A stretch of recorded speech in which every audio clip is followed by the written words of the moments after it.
Vos enchères à 4 200 000, une fois, deux fois, je juge. Adjugé 4 millions. Des applaudissements pour une vente controversée. Ce masque fan du 19e siècle a trouvé preneur.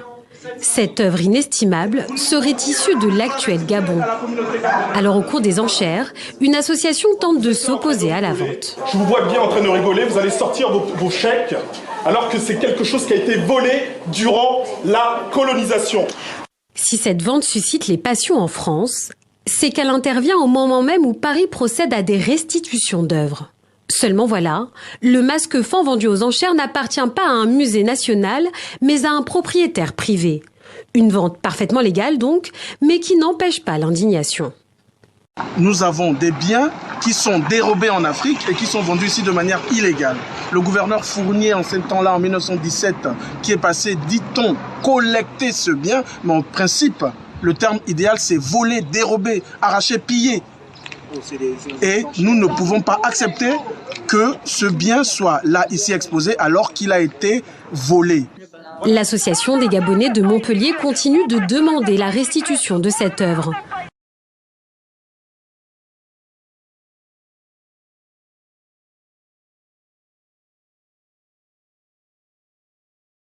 Aussi ont l'impression de s'être fait avoir, et c'est pas qu'une impression, Adélaïde, c'est l'image du jour. Tu vas nous parler d'une vente, en brocante qui a tourné au cauchemar. Oui, effectivement, c'est le moins qu'on puisse dire. Je voulais vous montrer cette image, c'est celle d'un masque africain. Honnêtement, quand j'en ai entendu parler, je me suis dit cette histoire est dingue, c'est presque digne d'un épisode de Lupin. Je sais pas si vous avez vu Lupin d'ailleurs, très bonne série. Pour vous la faire simple, en 2021, les propriétaires donc du masque, un couple de retraités décident de vendre leur maison et donc de vider leur grenier. Dans le grenier, il y a plein de breloques, de bibelots, des miroirs, des boîtes, des bijoux, mais aussi et surtout ce masque. Alors ils prennent contact avec un brocanteur antiquaire qui leur achète le lot. À votre avis, combien pour tout? Quelques centaines. 150 €, pas beaucoup. Hein. Ouais. Bonne affaire, pas si sûre, puisque quelques mois plus tard, en mars 2022, lors d'une vente aux enchères cette fois-ci, on va le voir sur ces images, le masque est revendu 4 millions, plus de 4 millions d'euros. C'est assez impressionnant, honnêtement. Par le brocanteur? Quelle horreur. Par le brocanteur. Ah oui, donc tout à fait. Il l'a mis aux enchères. Oui. Donc il savait très bien ce qu'il faisait quand il a acheté le masque. C'est la question qui se pose. En tout cas, moi, je peux pas parler pour lui, mais effectivement, en tout cas, ce qui est sûr, c'est que les anciens propriétaires du masque, c'est un objet de famille, qui avait été récupéré du grand-père, qui n'avait pas été connu, ils estiment qu'ils se sont fait complètement duper par l'homme puisqu'il leur faisait confiance.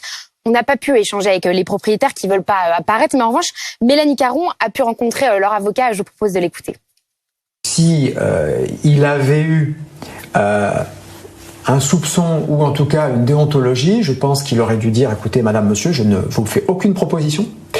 On va plutôt contacter ensemble des spécialistes. Après la vente en septembre 2021, vous avez une datation carbone 14, vous avez un rapport d'un ethnologue. Bon, finalement, ces expertises, elles ont établi que ce masque est plus rare qu'un tableau de Léonard de Vinci. C'est assez impressionnant. Il y en a qu'une dizaine dans le monde, très concrètement. Ce masque, il est issu de l'art du peuple Fang au Gabon. Donc, évidemment, depuis cette découverte, le couple demande à faire annuler la vente. Écoutez. Comme le brocanteur a revendu le masque, il ne pourra pas me le rendre, puisqu'après il est revendu. Donc comme il ne pourra pas me le revendre, la seule conséquence de la nullité sera qu'il nous reverse le prix de 4 200 000 € correspondant à la valeur du masque dont il s'est séparé.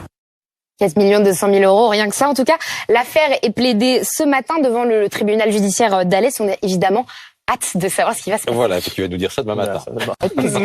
Pablo, c'est une affaire de masque africain. De masque gabonais. De masque gabonais qui vous interpelle. Je plante le décor. Masque vendu par un couple d'octogénaires qui avait retrouvé ça dans un grenier, vendu à un brocanteur, 150 €, c'était en 2021.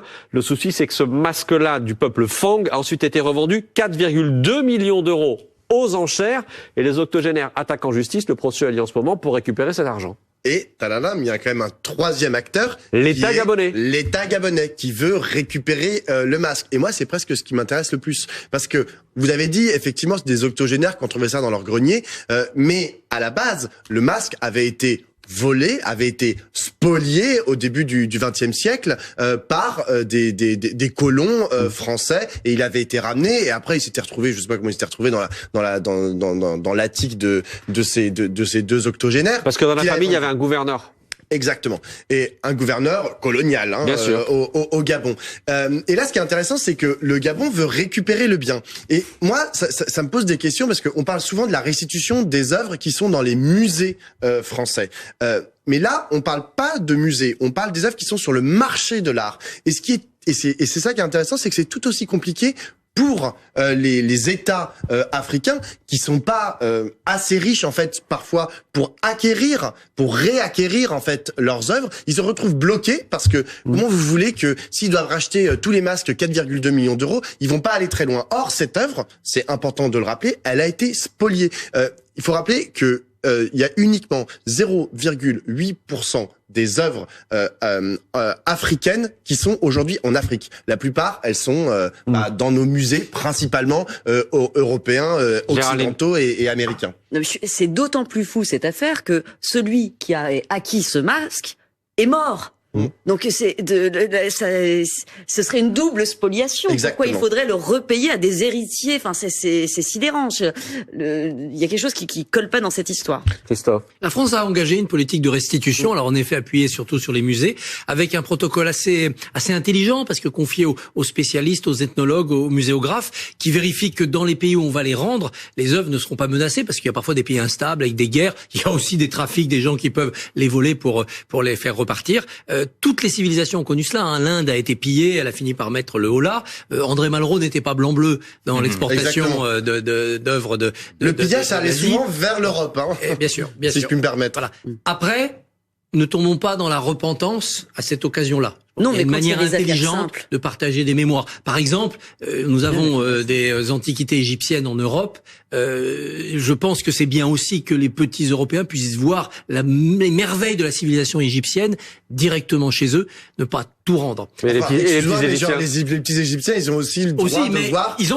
Ils en ont beaucoup et il faut les aider. Ils en ont plus beaucoup, on on a quand même volé pas mal. Le musée Entre nous et les British Museum, on a quand même volé pas mal. Le musée du Caire, c'est phénoménal. Alors après, il y a les frises du Parthénon. Est-ce qu'on doit les rendre à la Grèce Et là, ça se joue entre Européens. Entre Européens. Les Britanniques ne sont plus dans l'Union européenne. Donc voilà, faut y aller. Pas de repentance, vous dit Christophe Barbier. Non, mais pas de repentance. Non, mais ça, moi, je n'y crois pas du tout. Faut pas culpabiliser. C'est pas. Faut réparer, faut pas culpabiliser. Eh oui, Si mais tu veux, on culpabilise pas, mais au bout d'un moment, il faut y aller à aller. New York pour voir le cloître de l'abbaye de Cluny ou la Dame à la licorne et c'est. Mais ce que tu as dit, Christophe, était tout à fait juste. C'est permettre aux petits Européens de voir les merveilles égyptiennes. Dans la phrase, en soi, c'est d'un colonialisme et d'un problématique, mais toujours dans la nuance. Non, mais c'est une histoire partagée et commune. Mais bien sûr. Mais une histoire partagée et commune par nous, uniquement par nous. Qui peut aller aujourd'hui au Louvre si ce n'est les petits. Qui a traduit les hiéroglyphes? C'est Champollion, c'est un Français. Ils nous ont offert l'obélisque d'ailleurs pour ça. Et la pierre de Rosette a permis cela. Il faut qu'on y aille. Et on a fait le Louvre à Abu Dhabi. Il faut qu'on y aille. Et on a fait le Louvre à Abu Dhabi dans l'Observatoire.